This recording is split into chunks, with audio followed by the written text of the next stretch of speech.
Well, welcome to the latest edition of TV on the Net. I'm your host, Tom Vartanian. Today's show brought to you by AmeriQ Credit Union, for every day, for everything. Located next to Little Caesars at 3944 Route 281 in Cortland. By Right Angle Creek Farm and Marathon. All natural, pasture-raised Angus beef from our farm to your table. By the Cortland Voice, the exclusive media partner of TV on the Net. For all your local news and sports in Cortland County at no cost to you, check out CortlandVoice.com. By the Royal Auto Group on Route 281 in Cortland, the home of no hassle, no razzle-dazzle. Check them out at RoyalAutoGroup.com. By Yeaman Real Estate at the entrance to Yeaman Park off I-81, exit 11 in Cortland. By DJ Philly C. Make your wedding, party, or event extra special with the best DJ in the area. Contact DJ Philly C at 607-745-4346. By Nikki C's Hometown Pizzeria and Meatball Shop on Route 281 next to Hobo's in Homer. Find them online for fast, secure ordering or call 607-749-5300. They have a unique menu with dietary-specific options. Nikki C's, your grab-and-go specialists. By Graftex, located on Elm Street in Cortland. Founded in 1984, they provide custom screen printing and embroidery for teams and local businesses. Graftex continues its dedication to servicing customer needs for innovative graphic designs, custom and printed apparel, and quality service. They are easy to contact at 1-800-417-7791. By Seven Valley Agency at 18 Tompkins Street in Cortland for all your personalized insurance services. Give them a call at 607-753-1821 or check them out online at sevenvalleyagency.com. Seven Valley Agency, where your money matters, our advice counts. By Riley's Cafe in Marathon, open 7 days a week for sit-in dining in a friendly family atmosphere. Riley's also offers carry-out and catering for some events. Check them out online at rileyscafe.com or call 607-849-6434. By Isis Merker Studio, handling all your photographic needs in Central New York since 1982 at 74 Hamlin Street in Cortland. Give them a call at 607-756-0849 or check them out online at isismerker.com or on their Facebook page. By Arnold's Flower Shop, your premier wedding florist at 19 West Main Street in Dryden. For flowers for your wedding or any occasion, call 607-844-8601 or order online at arnoldsflowershop.com. By M&D Deli, located on Central Ave in Cortland, open Monday through Friday, 7 a.m. to 3 p.m. M&D has breakfast sandwiches, bakery items, and daily lunch specials. They are also available for catering. Check out their Facebook page for more information. Stop by or call 607-753-TO-GO, 753-8646. And look for their new food truck coming in the spring of 2022. And by Crop Growers LLP, your first choice in crop insurance located in Homer. Contact Casey Slade at 607-591-2460 for more information. Well, today we're going to talk to one half of I would definitely say, a successful coaching duel at SUNY Cortland on the soccer fields. Of course, the women's soccer coach is Heidi Axtell. Well, joining me today, and actually, I kind of got a kick out of He's from my old neck of the woods where I grew up originally, from down around Franklin, New York, and he somehow found his way to SUNY Cortland. We'll find out about maybe that little adventure as we go. But joining me today, the men's soccer coach, Steve Axtell. Welcome, Steve. Thanks so much. Like I said, I thought it was just an interesting duel because I remember back when I was down there in the early 90s, I covered some of the Franklin teams, and just like you said, you actually went to Sydney. But I mean, I just remember that area. Some good soccer teams back in the days down that neck of the woods. Yeah, certainly. Yeah. Well, for you, like we say, a very good season. It's interesting. You start out with a loss and a tie, and since then you've won 10 straight. So 10-1-1 on the season. More importantly, undefeated in the conference at 4-0, and the latest polls have you now up to 10th in the national polls, the coaches' poll. So I mean, it's been a good year for the Red Dragons so far. Yeah, so far. I was kind of mentioning earlier that I don't trust the polls too much, and I'm not one for polls. I think it's a nice kudos for our guys so far that it kind of signifies some hard work, but we're looking forward to the future in the next couple months here. So before we start talking about the team a little bit, how about as far as your climb? Like I said, you start, born in Franklin, ended up going to Sydney High School, and what was your high school career kind of like? Yeah, I went to Sydney High School. My mother taught there in that district, so that's where I went to school. They had a great youth program at the time, and I had an older brother that played soccer too, so that was kind of my path right from the onset at a young age. Played all through school, and then played club soccer actually as I got older up in Albany. So we would make that trip, which was quite a bit of strain on my parents, but really appreciative of that for them. And then, had a good, kind of high school career. And I initially went to SUNY Oneonta to play. And I went there for a year and a half, 3 semesters before transferring here to Cortland, and then haven't left. So here I am about 16 years later. Ironically, the other Red Dragons, SUNY Oneonta, who happens to be the one SUNYAC team, I believe, now ranked above you guys in the poll. I think they're ranked number 5 still or something. So, which is always makes for an interesting thing too. The Red Dragons, that's just its own little rivalry when you don't throw in what goes on non-conference with Ithaca College. So yeah, for sure, a big rivalry with them. So then you came here, you got here to Cortland, came here, played. Actually, was a goalkeeper and did well. You did well there, and that kind of morphed over eventually into becoming a volunteer assistant, then an assistant coach, and now the head coach. How did that journey kind of go for you? Yeah, I actually had a great mentor when I was young. I would coach at a lot of summer camps, and I had a mentor. His name was Dave Ranieri. And I remember the first conversation I had with him where I learned, I was probably 17 at the time, that you could coach full time. That was a thing. And I remember learning that for the first time and kind of eyes wide open. I was like, well, that's what I'm going to do then. So I always knew I was going to coach. From that moment on, I coached a lot of youth teams, club teams, camps, got all my licenses, things like that. So I knew as soon as I was done playing here, I was going to try and coach. And being a goalkeeper, I think it's a little bit easier to get your foot in the door as an assistant coach because everybody's looking for help with their goalkeepers. So that kind of worked out. And then, 2 years later, the head coach at the time, Dwight Hornerbrook, stepped down, and it was one of those right place, right time, and ended up getting the job. And of course, you've been here 10 years. Last year, a nice mark for you. Got your 100th win last year, and that like I said, your 10th season, but 100 wins already. A little ways to go to catch up with Heidi, who's got, but she's got 18 years in coaching, so she's got to jump on you anyways. But, yep. What was it like? You say you started out the season, not a 1-0 loss to Rochester. To open the season back on September 1st, and then the home opener went to a 0-0 tie. So you weren't giving up goals to people. Stevens Institute was that tie, and since then you guys you haven't lost a game. It's what was it? Did you just say we're right there when you knew, like I said, 1-0 loss and the 0-0 tie against a couple decent teams to say, yeah, we're going to be all right this year? Yeah, for sure. I think even the loss and the tie up front, they were just both really good high-level college soccer games. I always like to stack our schedule with teams that I think are going to be in the NCAA tournament and kind of there at the end. So I don't like easy schedules. We just kind of find everybody that's good in our region and try and play them. So it just so happened that we caught 2 really good ones up front, and on the day they were, 1 goal better, and then on the next day we, went to a tie. But we've got a strong team, and I think we knew that going forward. And even, like I say, even with the 1-0 loss, I'm trying to glance quickly here. You're only giving up like 8-9 goals all season. The team, so you're not giving up goals, and yet but the team is scoring goals. So that's of course the name of the game anyway. Score some goals, but again on the defensive side, and with your goalies, you're not giving up many goals either. Yeah, that's the key in college soccer. You're not going to win a championship, 4-3. That's usually not how soccer goes. So, trying to solidify the back line and your goalkeeping and keep balls out of the net, that's really the recipe for success in the long run. Did you happen to be able to acquire any super seniors this year or anybody? Because I know it had to be weird, 2 years ago you're playing, then not playing last year, and now trying to come back, not only recruit for potential, freshmen coming in for this season, but also, who might come back, who may not come back, what's going to happen with a year off. Was that kind of all weird as it got into the start of the season as well, just, trying to really finally say, hey, it's back, we're going to play?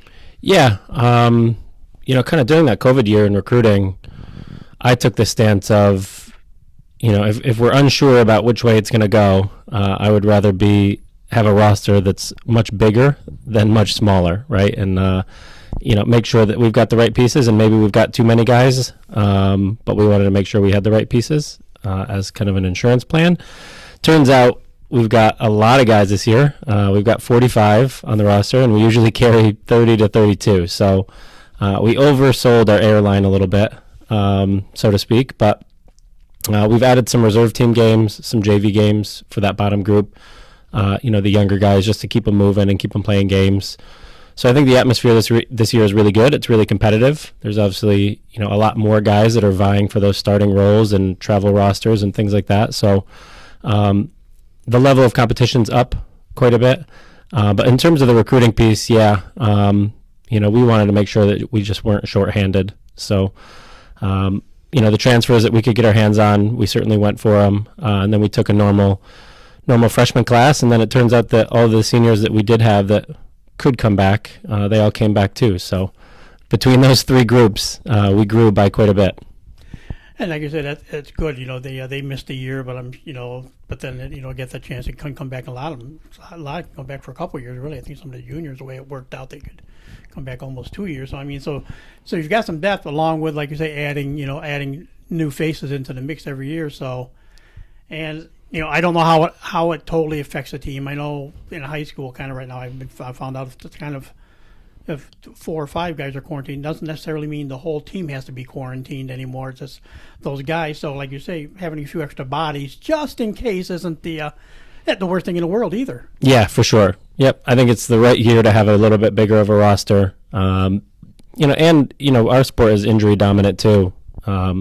Just the amount of games that they make guys play over a short amount of time, you're going to pick up a lot of overuse injuries, and that's every season. So having more guys is definitely the right answer than having to not enough. So, and I know the games still get played on Holloway Field, which is a nice grass field. But how much do you get to use what was the Jets field as for practice? I know I've seen some SUNY games are played out there too. I've seen some tournament games are played out there because I know now they got bleachers out there and everything. But when the Jets left here, they left some pretty good grass facilities for guys to go out and play on. Yeah, great for us. We used to play games there back in the day, and this is maybe upwards of 6 or 7 years ago now. And then we transitioned. We played on turf for a year or two, and then they just redid the Holloway surface, so we're back on there in the last couple of years for games. But we use that Jets field as our practice facility each day. So I think our guys are pretty fortunate. I don't know if there's a better practice facility in the country for Division III soccer.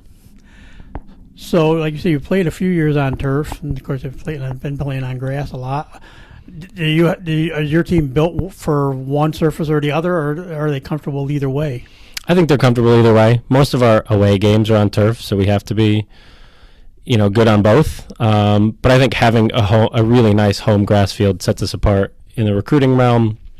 When you look at injury statistics, there's a lot less injury on natural grass than there is on turf. So there's a lot of benefits, and I think, we're fortunate to have, not only a great home game field, but also that practice facility too.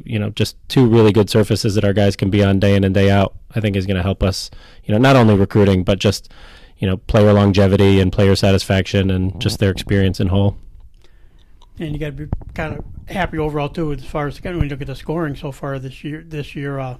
What's happened? Blake Aronson leading the team with 8 goals, has total 16 points.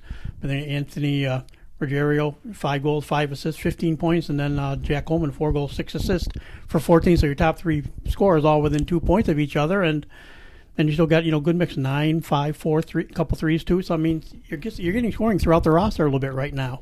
Yeah, and I think that's a strength. Anytime that you have only 1 or 2 guys that are doing, holding up most of the work, that's a pretty easy scouting report that teams are going to get their hands on, and, they can kind of game plan that a little bit better than if you're sharing it around. So the fact that we've got, I would say, 4 or 5 guys right now that are doing really well in the scoring categories is just a strength of ours because, they might have an answer for 1 or 2 of us, but, having an answer for 5 of us is a whole different thing. Go ahead and talk a little bit more about your teams. Talk up front first, and the midfield, and like you say, you're working on that defensive third of the field with the guys back there. Talk about some of the guys you're to watch this year as the season continues. Yeah, let's see. So to start, our kind of grad students and seniors, we've got our starting striker, who transferred in a couple of years ago. He was at NC State. His name's Anthony Ruggiero. He's doing really well. He's really, really strong this year. And actually the whole middle of the team, right? And so then you move back into the center mids, and they're all seniors or grad students. So the three that play in there, we've got a 4-player rotation in those 3 positions, and they're all grad students. So Blake Aronson, like you mentioned, is one, Mike Lanzetta, Nick Pfeiffer, and Lucas Rubio. So, having that kind of experience in the middle of the field and up the spine of your team, I think definitely helps us. And then moving back to our center backs, those are 2 seniors as well that are getting the majority of the minutes. We've got a grad student, Scott Ceballero, that transferred in, and then one of our seniors, Ian Blue. So really, like, the entire spine of our team is, seniors or grad students. So having that experience and maturity definitely helps a lot of our younger kids now that are getting minutes kind of get up to pace a little bit quicker. They've got some good role models around them. And of course, your area, the goalkeepers have been solid. Obviously, Braden McElvaney? Melvaney, yep. Melvaney, is how you say it, okay. Giving up just 9 goals, a 0.73 goals against, through 12 games this year, played a bulk of your minutes. And, how's he developed? And, like, when he's been in, he's, played 10 minutes. So he hadn't played, but he made a couple of saves as well, though. Wilbur Blanco is your second goalie there. How are they meshing this year in goal? Yeah, we've got a great goalkeeping group. We've got 5 of them right now, which sounds like a lot. But at any minute you can get a couple injuries, then all of a sudden, you need depth there. So, but they get along great. They work really hard. I always push, and this is not just to our starting goalkeeper, but all of our starters in general, that, no one is safe and they've got to come out and earn it every day. And they do a good job at that. Braden's definitely done a good job at that. So, hopefully, between him and the depth that we have right behind him, that I would say is right on his heels, we've got a good goalkeeping group for sure.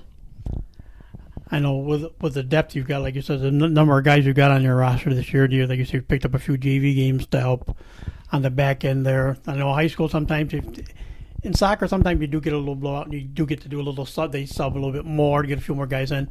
Do you look still at that point to try to get, if you say get a three goal lead, in the last 10 minutes or 15, 20 minutes, whatever your marker is for deciding thing, do you work at that point trying to get some guys out just to get a little bit of game experience? Yeah, for sure. Yep.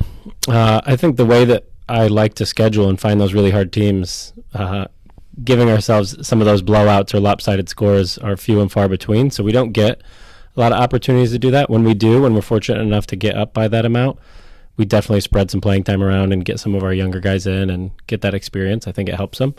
But that's really, those JV games have been, I think, crucial to get them, meaningful minutes against other opposition, for full game minutes, so instead of the, kind of 10 minutes at the end of a game where, the other team is probably subbing their depth too.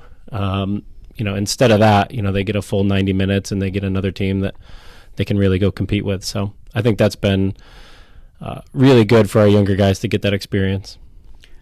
And I know up next is, of course, another big SUNY weekend as far as play home against Geneseo and Brockport on Friday and Saturday. Yeah, no one's easy. No one's easy in the conference. So I think the latest conference rankings that came out, I think our conference is 4th in the country out of about 40-something. So it's a really strong conference. At any given point, we've got 2, sometimes 3 that are in the top 20. And even the, statistically what you would put at the bottom of the conference, they're still really good teams. So there's no easy outs for us. I know, as you already said, of course, obviously Oneonta's a rivalry that's coming up October 22nd. So it's, but it's only a couple weeks away now. Really, it's getting closer to when you host and you get to host them this year.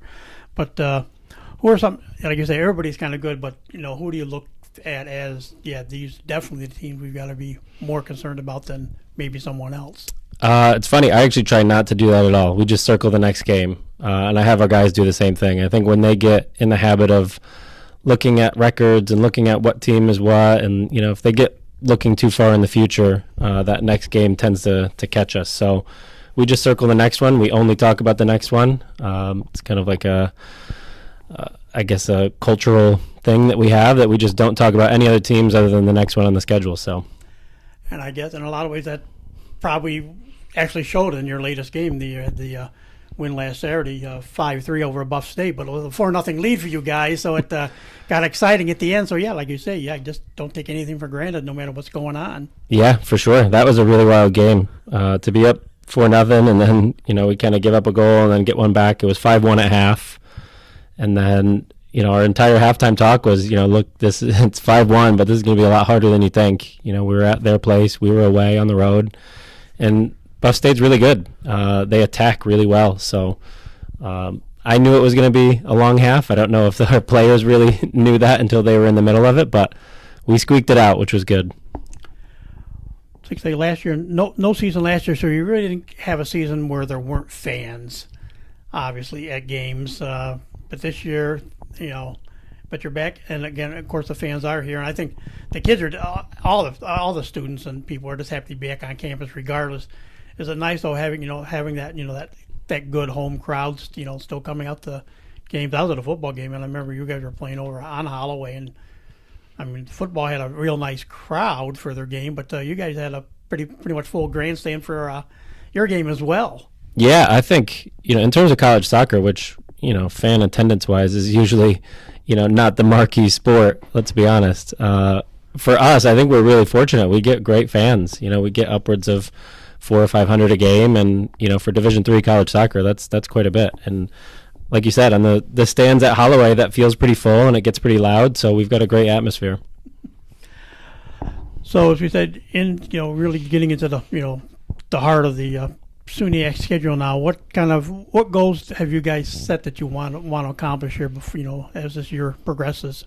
Yeah, and again, we don't really talk too much about long-term goals. It's just every single game, the next one up. And we kind of have that mentality of if we win the next game, we'll keep going, right? And then good things will happen. And then, and I always preach to our guys, you can't define a season until it's over. And so let's try and make sure that it's over, at the latest possible date we can, and then we'll evaluate. So yeah, instead of talking about long-term goals, I'm sure our guys have them, and we have them too, kind of internally, but we don't like to talk about them too much. We just, the next game that's up, we circle that one, and we go after the next opponent. Yeah. So basically, it would be what probably in the long run you'll be happy with. Of course, they say we'll see how it goes along, but obviously it's that SUNY title gives you the automatic tournament bid, and then you go by there. What happens once you get the tournament? I know the team has had some nice runs. Since 2014, 3 runs into the Sweet 16. So I mean, you've gotten deep into the Division III national tournament. 3 times, and since 2014, and some good runs overall. So I mean, that's just I wouldn't say, I don't know if is that something you even though you don't talk about it, is that something you kind of hope and expect that we're going to make that deep tournament run regardless of? Yeah, I think definitely it's in my personal goals is to keep achieving, right, and like what's next and keep going further. I think it's hard to set that standard before you actually have your team and you kind of know where they're at. So which is why we kind of go after that next game up mentality. And I know our guys, whether they played back in, 2018, some of them, or, they've got friends on that 2016 group that did really well and was 19-3. I think they internally all want to beat some records and they want to be the team that does it. But really, I just tell them, like, you can't want the end product before, you can't want it before you actually work for it and earn it day in and day out. And so I just tell them, look, if that's a goal of yours, and, obviously it's a goal of mine when I recruit and when we train and how hard we push the guys, I think this group could have it. And I tell them that. I said, look, you guys have potential to be a special group, but, you don't really get to define special groups until they're done. So we'll see how we land.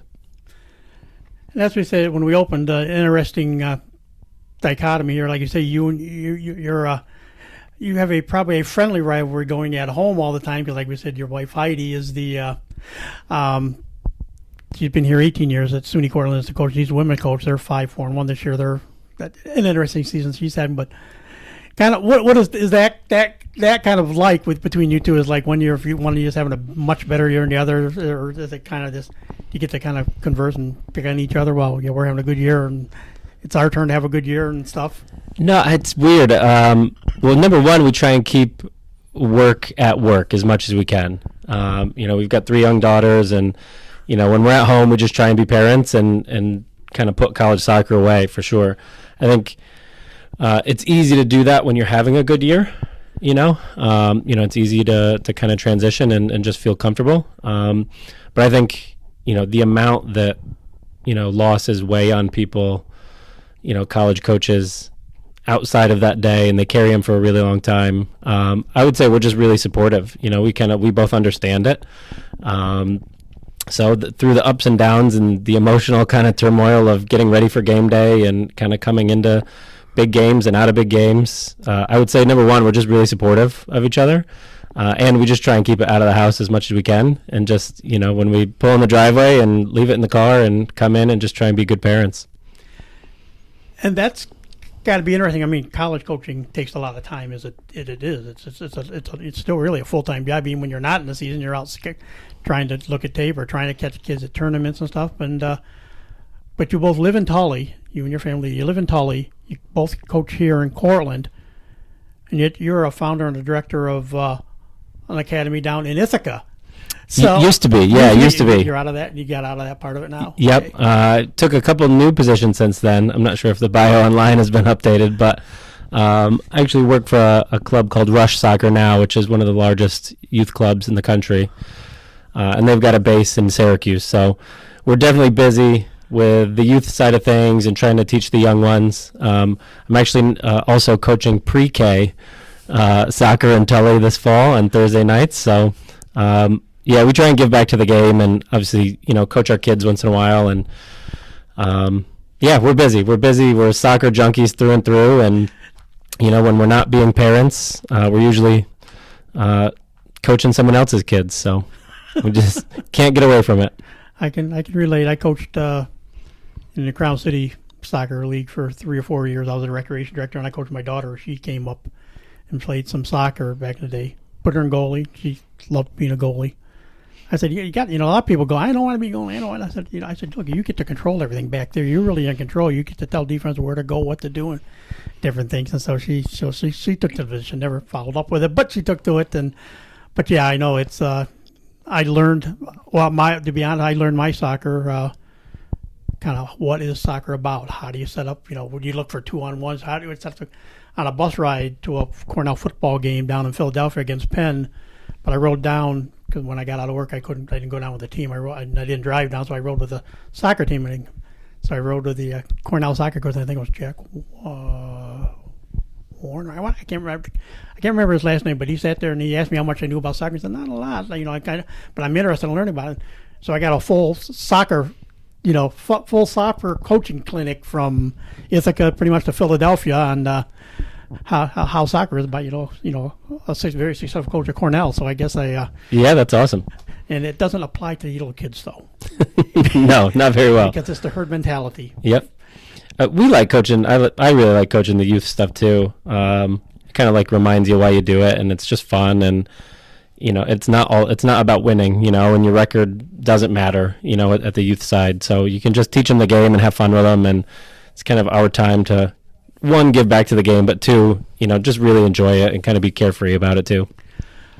So I'll ask you if you ever encounter this. So as you're coaching the youth, this is the one thing I got my 1 year, and I thought it was funny of all the times. I'm trying to work with this. The mother was really always good and very helpful at times, stuff like that. But trying to get her daughter to do a couple things. She goes, well, my mom said I should do this, and she played before, so she knows what she's talking about. So it's nice your mom's helping you, but I'm supposed to be your coach right now. And do you get any little kids that say, yeah, well, we know what we're doing? Yeah, it's funny that I think the younger they are, the more blind faith they have in everything that their parents say, and then as they hit teenage years, they tend to not want to do what their parents say, and they go the other way. So, yeah, it just depends on what age you're working with, I guess. With the heist, as far as the recruiting part of the aspect of it, do you look at all at the local areas? I know Homer's got some good, good kids in, Cortland, of course, Marathon, Dryden's been really successful. Groton's had some up and down years, but just overall, Section 3, Section 4, there's a lot of good talent here. So do you, look for hopefully that 1 or 2 players that can come out of this area to be part of the team, which, helps that local interest in the team? Yeah, for sure. Obviously, if if they're good enough, we would love to have them. I would love to have the more local kids we have, the more community support we have, and the more connected we are. So I think that's a really good thing. It is a tall order now. We've gotten to a level where it's hard to make the team. And in a statewide search, not only do you have to make the team and kind of be at that level, but you got to beat every other kid out too that's wants to be on the team. So this past year, we've got some freshmen right now that we recruited last year that are from the Syracuse area, which are doing really well. We've got a boy from Oneonta who's a freshman, so not exactly local for us, but somewhat of an upstate type of player. And then in our upcoming recruiting class, we've got a couple kids from Dryden that we're looking at, a couple kids from Cincinnatus. So I do think depending on the year, there's definitely kids that can play here. And then you run into, do they want to stay close to home? So a lot of variables there. But yes, in theory, the good players coming out of our area, we would love to have them. Some like to get well. We got to get away from home for a while. And then ironically, someone come back home. Like one of them, I think is Diego Castellat from Marathon. He, found out they won a state title his senior year at Marathon, and he went away to school. But I think now he's back now, from what I understand. I think he's actually playing at TC3 right now, and he was a. I'm just that's one name I can think of, and I'm laughing. There's a goalie that probably could help your wife's team out maybe down the road over at Homer. There, like Catherine Apgar, good in 3 sports, but is an outstanding soccer goalie, which is kind of fun. I've watched her grow up over the years. So, but yeah, so it's like I said, it's good either way how you do it. But I think when I say local, I like the local kids, but like I say, you say Section 3, Section 4. I'm sure a lot of the kids you got from Syracuse are probably a lot of people down here because Cortland's so close to Syracuse.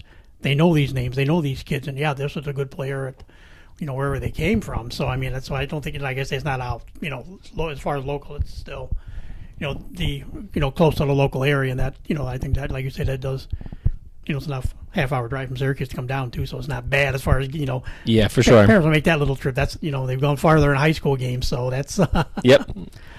When you approach the recruiting part of this, like we say, it's tough to do it in season because you're playing same time they're all playing, so it's more club stuff and like that. So, do you target certain tournaments that you like to go to every year to just overall see a good pool of talent and who might be a fit for your team? Yeah, I mean, there's definitely probably 5 or 6 marquee showcases throughout the year that we go to each year. One, when we go to the showcases, we can kind of maximize our recruiting budget, and you can go down and see 300 kids, in a weekend, as opposed to just going to a single game and making that route. So the showcases are big for us. But actually, I really like high school soccer too, so I will go and watch a lot of high school playoffs. I think there's a lot more passion, there's a lot more emotion.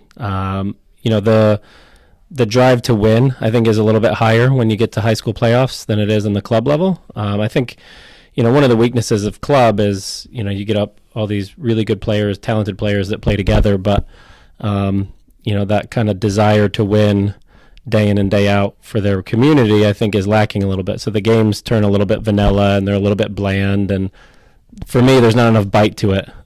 So if I could combine the two, I would, that kind of emotion and the kids playing for their community and really going after it, with, that the talented group of kind of all-stars that the clubs will make now and go to these showcases. So, I mean, there's benefits to both, certainly.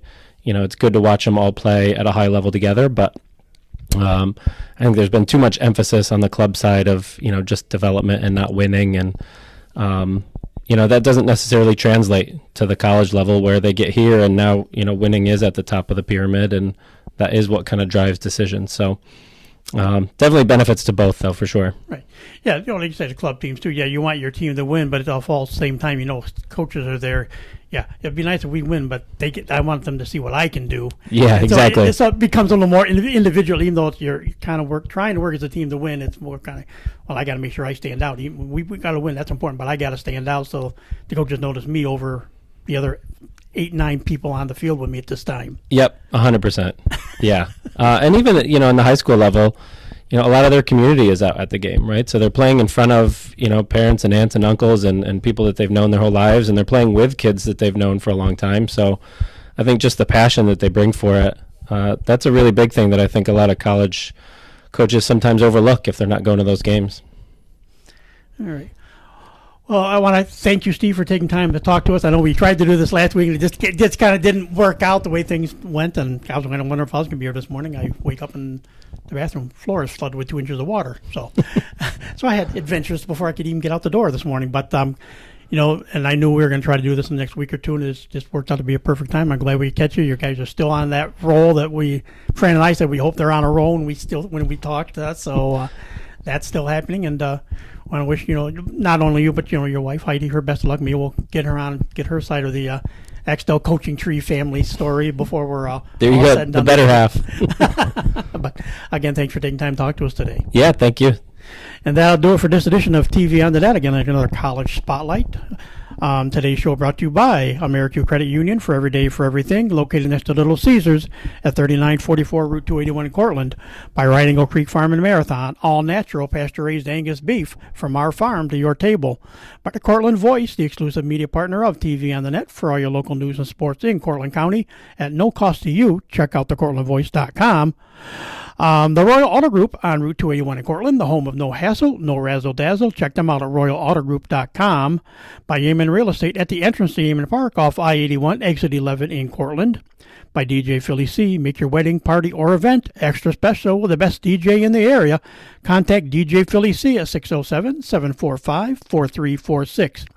By Nikki C's Hometown Pizzeria and Meatball Shop on Route 281 next to Hobo's in Homer. Find them online for fast, secure ordering or call 607-749-5300. They have a unique menu with dietary-specific options. Nikki C's, your grab-and-go specialist. By Graftex, located on Elm Street in Cortland. Founded in 1984, they provide custom screen printing and embroidery for teams and local businesses. Graftex continues its dedication to servicing customer needs for innovative graphic designs, custom and printed apparel, and quality service. They are easy to contact at 1-800-417-7791. By Seven Valley Agency at 18 Tompkins Street in Cortland for all your personalized insurance services. Give them a call at 607-753-1821 or check them out online at sevenvalleyagency.com. Seven Valley Agency, where your money matters, our advice counts. By Riley's Cafe and Marathon, open 7 days a week for sit-in dining in a friendly family atmosphere. Riley's also offers carry-out and catering for some events. Check them out online at rileyscafe.com or call 607-849-6434. By Isaac Merker Studio, handling all your photographic needs in Central New York since 1982 at 74 Hamlin Street in Cortland. Give them a call at 607-756-0849 or check them out online at isaacmerker.com or on their Facebook page. By Arnold's Flower Shop, your premier wedding florist at 19 West Main Street in Dryden. For flowers for your wedding or any occasion, call 607-844-8601 or order online at arnoldsflowershop.com. By M&D Deli, located on Central Ave in Cortland, open Monday through Friday from 7 a.m. till 3 p.m. M&D has breakfast sandwiches, bakery items, and daily lunch specials. They are also available for catering. Check out their Facebook for more information. Stop by or call 607-753-TO-GO. That's 753-8646. And look for their new food truck coming in the spring of 2022. And by Crop Growers LLP, your first choice in crop insurance, located in Homer. Contact Casey Slade at 607-591-2460 for more information. So for my guest, SUNY Red Dragons head men's soccer coach Steve Axtell and yours truly, Tom Vartanian, thanks for listening, and we'll talk to you soon.